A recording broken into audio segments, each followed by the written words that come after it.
bag builders, it's Diane from Spencer Ruggs Sewing Patterns, and thank you for joining me. Today I wanted to share a quick free tutorial with you for the cosmetic pods.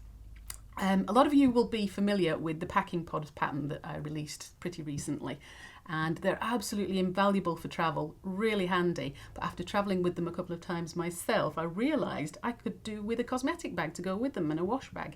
So I thought, what better than to do a quick free tutorial so you can make a lovely cosmetic pod that ties in with your packing pods. So at the end I'll give you a free download for the pattern pieces, and I'll also tell you how to size them up and size them down. This is a really quick and simple project, something you can rattle off in 30 minutes. It's unlined, just like the pods were, and I'll show you how to neaten the zip edges. But just to keep it quick, it isn't lined, but it's a really nice structured bag. I've used a firm fabric on this. This is actually Cordura, but there's lots of things you can use. This holds its shape and there's no need to interface it or line it. Other suitable fabrics would be things like vinyl, Cordura there, oilskin, oilcloth like we use in waterproof tablecloths, which is what I'll be using today. Vinyls are great, anything that will hold its structure. So don't use quilting cottons, anything like that, but something that will actually give it a bit of body itself, and then you don't need to line it or interface it. The only other thing you will need is a zip, 12 inches or longer, number 3 or number 5. I've actually used a piece of continuous zip and I've zigzagged at the ends because I'm really good at pulling the zip pullers off just after I've nearly got to the end of a project. So if you print your pattern pieces off, we're ready to go. So we've cut out our piece of fabric, and we're going to use a 1 centimetre seam allowance all the way through this project unless otherwise stated.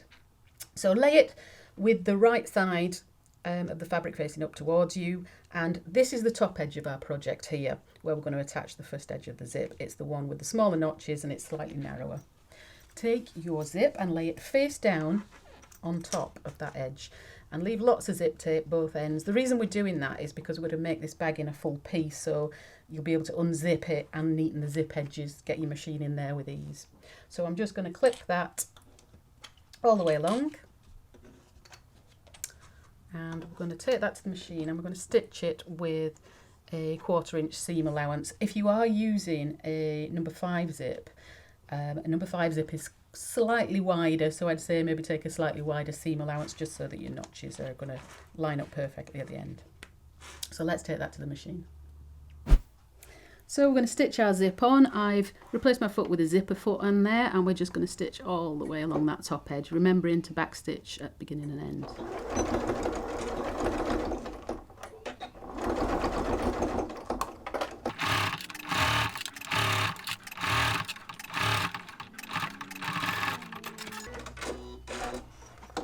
And now we want to neaten that fabric, neaten that zip edge. So what we're going to do is we're going to bend over that top. So we're exposing the zip teeth, but we're folding the fabric back behind like this. You can pin it if you want. Obviously I won't because it's laminate, it'll leave gaps, it'll leave holes in the fabric. So I'll just change my needle and we're just going to zigzag stitch that down now. So I'll change to a zigzag stitch and I shall push that through. And just so you're catching in the fabric and the zip edge, so it'll keep it firmly down on the base of the fabric, and then when you turn it over it gives a nice decorative edge.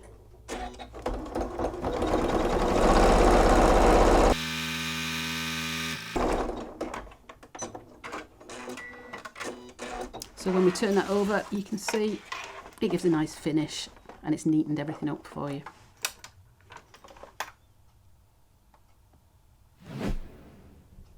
So we've stitched our zip to the top edge of our pod, and we now want to attach the other side. So with right sides together, fold the bottom up to meet that free edge of the zip tape. Just make sure it's lined up. I'm going to flip that over just to make sure everything's even on the sides. Just adjust it if you need to. And again, I'm going to clip that using Marvelous Wonder clips, which are great for zips. Unlike pins, pins tend to make rumples, should we say, in the zip, so you can get a wonky zip very easily. So I'll just nip that to the machine and stitch across there with our 1/4 inch seam allowance again. So we've stitched across that zip on the second side, and I now want to neaten that as well, and that's where our long zip tail comes into play. So unzip all the way, being careful not to pull your zip puller off the end. I'm forever doing it. And that gives us the ability to just then fold that fabric back down over itself, and I can zigzag stitch and get in without catching the other side of the fabric in there. So I'll just head to the machine and do that now. So that's our second side of the zip neatened, and you'll see it gives a nice decorative edge inside. It does what it would need it to do. So now we're going to do the side seams. So close your zip, but leave it so it's about 1/3 of the way open. What we don't want is the zip puller over here, and then we stitch the side seams and you can't undo your zip. So make sure it's within the body of the bag. So fold that up so the zip lies about 1/3 of the way down, but you're matching up these notches at top and bottom. So you can see they fall directly on top of each other. So I'm just going to clip on those.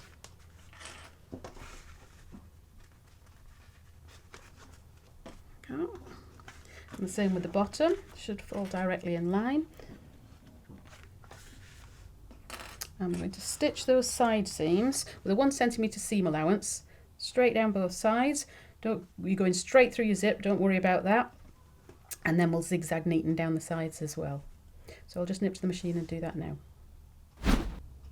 So we've stitched our side seams with a 1 centimetre or 3/8 of an inch seam allowance, both sides, and I've just zigzagged over the edge of the zip just for a little bit of extra strength there. Now I'm going to snip the edges of the zip off. So we don't need those now, just to neaten it a little.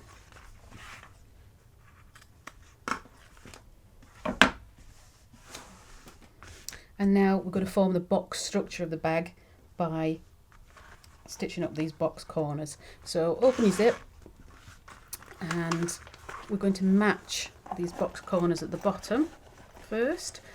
That seam, make sure it falls away from the zip itself, because we want that tab of zip on the side to fall towards the back of the bag rather than the front, because it would cross over into the open part otherwise. So match that at the bottom, that box corner, making sure that your seam is running parallel all the way up and nice and straight. So if you do that with both corners, both bottom corners first, you can usually see whether it's straight or not. Make sure it's exactly in the middle of your fold there. You can do this on your cutting mat to make sure everything is lined up exactly, but obviously I'm doing this for speed here. There we go. So if you just look at that, you can see that generally that's quite a good shape anyway. And then we're going to do the same with the tops. The top, a very tiny little corner, so you might want to just snip a little bit of that seam allowance off at the top. Again, fold it flat, match those edges and fold that seam back away from the zip again. Clip in place. Same with the other side. Nice and flat. Make sure that seam is running right in the centre. Clip that in place. And then I'm going to take that to the machine and I'm going to stitch across each of those with the 1 centimetre, 3/8 of an inch seam allowance again. So we've stitched up our box corners. They're a lot bigger on the bottom than they are on the top, as you'll have noticed. And we're now going to turn the bag through. You can zigzag stitch over those box corners if you want. If you want to make it really pretty, you could actually bind them as well. But because we're using non-fraying fabric, it's perfectly fine and durable. We are making a quick project. Obviously, you could line the whole thing, but this is just for speed. And we're going to push that through. Make sure your corners are nicely pushed out. You're better off using your fingers than a pointy tool, I always find, because I get a little bit heavy-handed and I punch holes in the corners. So there's our bottoms done. Top ones, a bit fiddly because they're so small.